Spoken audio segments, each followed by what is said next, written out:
कैसे हो आप सभी। आज मैं आपके लिए कहानी लेकर आई हूँ। बहुरानी, इस घर में मेरा साम्राज्य चलता है। कांता देवी एक समाज सेविका थी। अपने अड़ोस पड़ोस में सबके दुख दर्द में काम आती हैं। मंदिरों में दान देना, भंडारे लगाना, कंबल बांटना, बहुत सारे काम करती है और अपने सारे कार्य की फोटो खिंचवाकर सोशल मीडिया पर अपलोड करती। और वह अपने आप को बहुत महान समझती थी। उनके पति और बेटे दोनों का एक ही बिजनेस था, जो काफ़ी बड़े स्तर पर फैला हुआ था। उनका अपने देश से ज़्यादा विदेश में रहना होता था। यहाँ पर बहुत बड़ा बंगला था, नौकर चाकर, गाड़ियाँ, सारी सुख सुविधा थी। अब कांता देवी के इकलौते बेटे रमन के लिए रिश्ते आने लगे थे। रमन एक सुंदर और हैंडसम लड़का था।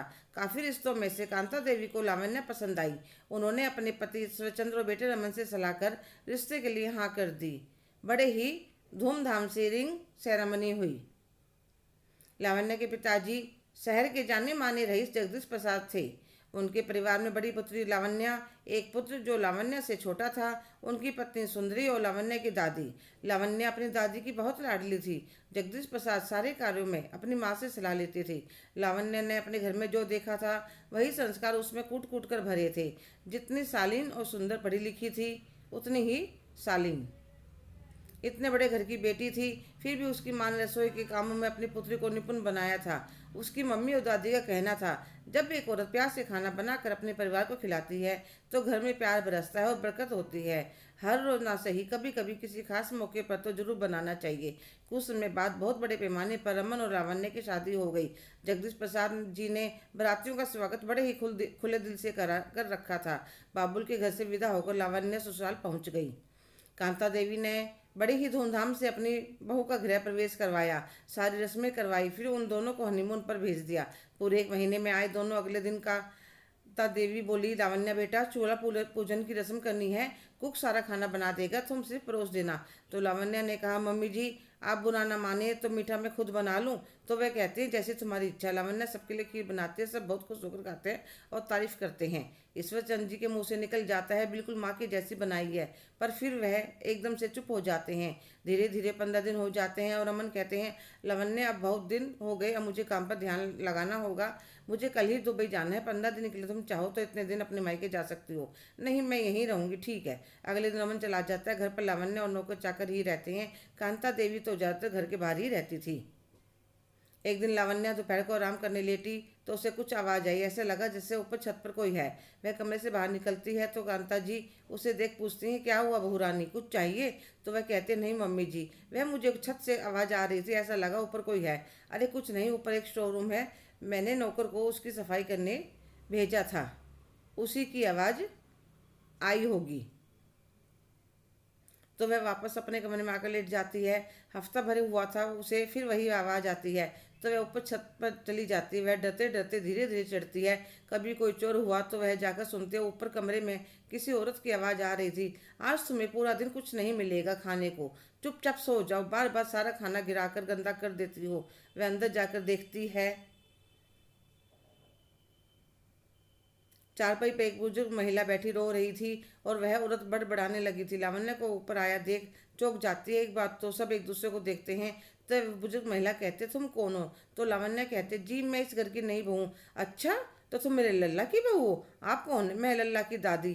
क्या आप रमन की दादी हो? हाँ मैं दादी हूँ उसकी। तो आप ऊपर क्यों रहती हो अकेले? पहले तो वे चुप हो जाती हैं, फिर कहती हैं कि वह बीमार रहती हूँ ना, ऊपर ताज़ी हवा लगती है, धूप भी सेक लेती हूँ, पर आप इतनी कमज़ोर हो, चलने फिरने में दिक्कत रहती है, सारे जोड़ों में दर्द रहता है। फिर वह मेड से कहते हैं, तुम दादी जी पर चिल्ला क्यों रही थी? वह मैंने खाना दिया था, सारे कपड़ों पर डालकर गंदा कर दिया। हाँ मुझे नहीं खानी है रोज़ खिचड़ी, तो तुम्हें इनका ध्यान रखने के लिए ही रखा गया है। अगर तुमसे नहीं बनता तो कोई बात नहीं, हम किसी और को रख लेते हैं। मैं डर जाते, इतनी अच्छी नौकरी हाथ से निकल जाएगी, रहने का कमरा, टेलीविजन, कूलर सब साधन थे, तीनों टाइम बढ़िया खाना, बढ़िया पैसे। तो वह हाथ जोड़कर बोली, बहू रानी गलती हो गई, हम बहुत गरीब हैं, हमें नौकरी से मत निकालो, आज के बाद कोई शिकायत का मौका नहीं दूंगी। फिर लावण्य दादी जी को कहती है, आपका जो मन करे खाने का मुझे बता दिया करना, मैं बना लाया करूँगी। तुम्हें खाना बनाना आता है? हाँ दादी जी, मेरी मम्मी और दादी ने सब सिखाया है। अच्छा, तो तुम मुझे थोड़ा सा सूजी का हलवा बनाकर खिला सकती हो? अभी बहुत दिनों से मन कर रहा है। अभी लाई दादी जी। वह डरती डरती नीचे उतरती है, कहीं सासू माँ आ ना गई हो। इतने में सासू माँ का फ़ोन आ जाता, लावण्या मैं वृद्धाश्रम में मिठाई और कंबल बंटवाने जा रही हूँ। कुछ परिवारों ने काफ़ी जोर दिया, यह शुभ काम आपके हाथों से होना चाहिए। मुझे लेट हो जाएगा आने में। ठीक है मम्मी जी। फिर तो वह आराम से रसोई में जाकर हलवा बनाकर ले जाती है, उन्हें अपने हाथों से खिलाते। सच बहू, तुम्हारे हाथों में बड़ा स्वाद है। उनके गले में एक चैन थी, वह उसे निकाल कर लावण्या को देने लगती हैं और लावण्या माथे के लगा वापस उनके गले में पहना देती है। दादी जी पहले आप बिल्कुल ठीक हो जाइए, फिर लूँगी। सासू माँ या किसी को कानो कान खबर नहीं होने देती कि वह छत पर गई थी। फिर चुपचाप जाकर अपने कमरे में लेट जाती है। रात को जब रमन का फ़ोन आता है तो वह उससे कहती है, आपने मुझे बताया क्यों नहीं कि ऊपर कमरे में दादी रहती है। अरे किसी से मिलती हो तो बताऊं, मुझे पता नहीं कितना टाइम हो गया उनसे मिले। ऊपर जाता हूं तो मेड सीढ़ियों से ही वापस भेज देती है। कभी दादी पूजा कर रही है, कभी सो रही है। उन्होंने तो घर परिवार का मोह त्याग दिया, वे तो हरिद्वार जाकर बसना चाहती थी। मम्मी ने मुश्किल से मनाया कि आपको ऊपर कोई परेशान नहीं करेगा। जितनी पूजा पाठ करनी है कर लेना। मम्मी ने कितना मनाया पर हमारी शादी में भी नीचे नहीं आई। तो मम्मी को मत बताना कि दादी से मिलने छत पर गई थी, नहीं तो वह बहुत गुस्सा करेंगी। कोई उन्हें परेशान करे, उन्हें पसंद नहीं है। रमन का फ़ोन कट जाने पर लावण्या सोने के लिए लेट जाती है, पर उसे रमन की बताई बात और दादी जी के हालात बिल्कुल अलग लग रहे थे। पर उन्होंने अपनी सासू माँ से कुछ नहीं पूछा। पर जब भी मौका मिलता वह छत पर चली जाती। कांता जी घर पर बहुत कम रहती थी, सुबह की गई रात तक वापस आती थी। मेड भी डरने लगी थी कि बहुरानी हर रोज ऊपर आती है, तो उनका अच्छी तरह ध्यान रखने लगी थी। बहू भी पौष्टिक खाना बनाकर ले जाने लगी। एक दिन वह अपनी सहेली को बताते, जो फिजियोथेरेपिस्ट थी, कि दादी जी को चलने परेशानी होते, जोड़ों में काफ़ी दर्द रहता है। तो वह कहती, मैं एक दिन आकर देखती हूँ, अगर जरूरत महसूस होगी तो फिजियोथेरेपी करवा कर देख लेंगे, पर जब मैं फ़ोन करूं तब आना। ठीक है। घर के नौकर सब देख रहे थे, पर कांता जी को कोई कुछ नहीं बताता, क्योंकि वह उसकी सासू माँ के टाइम के नौकर थे। जब उनका राजपाट था तब वह उनकी परेशानी में बहुत काम आती थी। वे दिल से चाहते थे मालकिन नीचे वापस आ जाए। अगले दिन लावण्य की सहेली आती है और दादी जी को देखते हुए कहते, काफ़ी समय लगेगा पर फिजियोथेरेपी करवाने से इनको आराम आ जाएगा।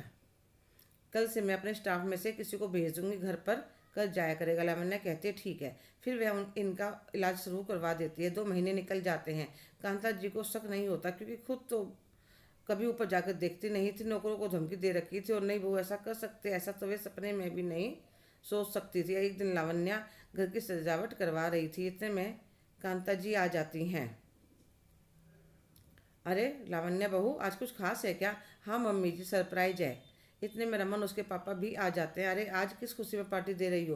पापा जी बस 10 मिनट और मैं दादी को नई साड़ी पहनाकर नीचे ले आती हूँ। दोनों खुश हो जाते हैं। रमन कहते हैं, दादी आप नीचे। जगदीश प्रसाद जी अपनी माँ को देख कर बहुत खुश हो जाते हैं, पर कांता जी को बहुत बड़ा झटका लगता है। बुढ़िया इतनी तंदुरुस्त कैसे हो गई?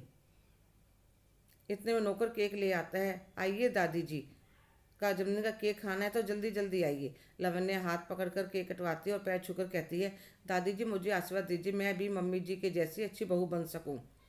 तो दादी जी कांता की तरफ देखती हैं।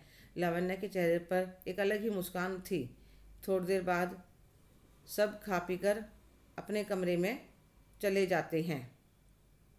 तो कांता जी लावण्या को कहते, बहू रानी इस घर में मेरा साम्राज्य चलता है, मुझसे उलझने की कोशिश मत करना। मुझे ऐसा करना होता तो मेरा मन और पापा जी को अब तक सब कुछ बता चुकी होती। पर एक बात जरूर कहना चाहूँगी मम्मी जी, पहले अपने घर को संभालना आना चाहिए। घर के बड़ों का आदर तो करो मत। अब बाहर दिखावा करना अच्छी बात नहीं है। कहकर वह अपने कमरे की तरफ चली जाती है। हेलो दोस्तों, कैसे हो आप सभी? आज की कहानी आपको कैसी लगी कमेंट करके ज़रूर बताइएगा। अगर आप मेरे चैनल पर नए हैं तो प्लीज़ लाइक शेयर सब्सक्राइब करना